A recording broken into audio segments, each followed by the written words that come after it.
if we embrace cowardice, if we willingly swallow the lie, there's a study that says that if you will swallow the lie for 3 months, you will lose your desire to stand for truth.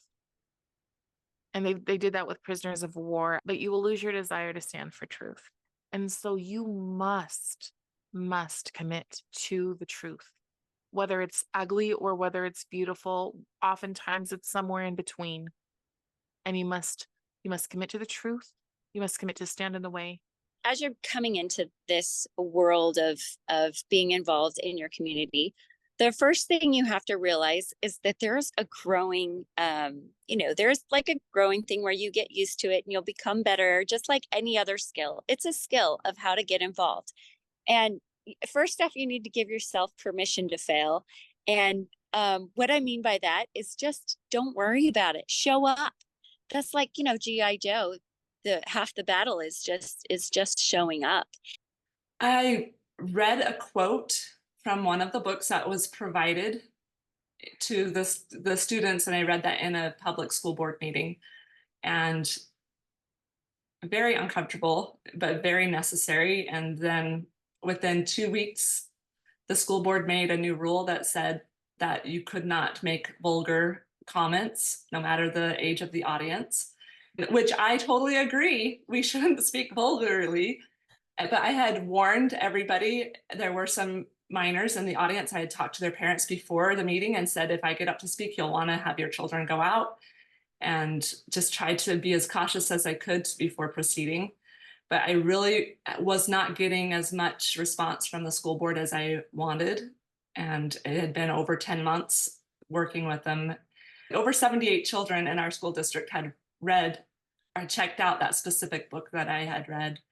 If somebody gets up and you're flubbing through it and your page drops and whatever, and you say the wrong thing, but they know which side you're on and which side you're speaking for, and a person actually came to that super boring meeting, then that's the most important thing. So don't worry about your performance. Don't worry about if you say it right. I remember going to a meeting from my church women's group, and there was a man speaking and saying, all you need to do is teach your family the gospel. And they ended up, closing with a closing prayer. And I was like, they need to do more than that. We are required to do more than that. So I got up, I took the microphone while everybody had just like, who is this crazy lady getting up here? And I said, there's more that we need to do to save our families. And I had just come from California, so I was new in our congregation.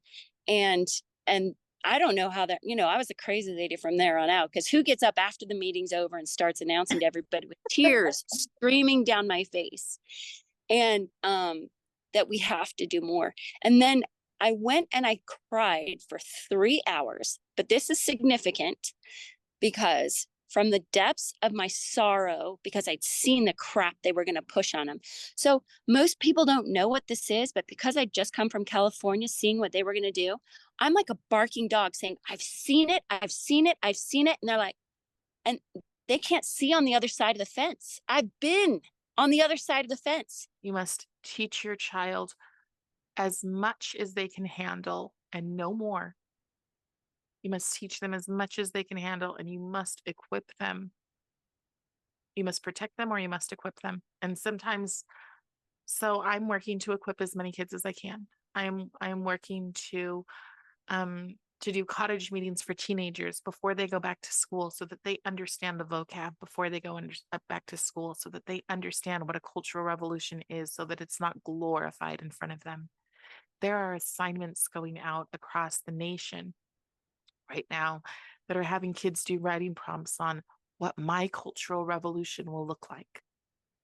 They have writing prompts that say, in my cultural revolution, there will only be this. And then the kids are supposed to write whatever that means.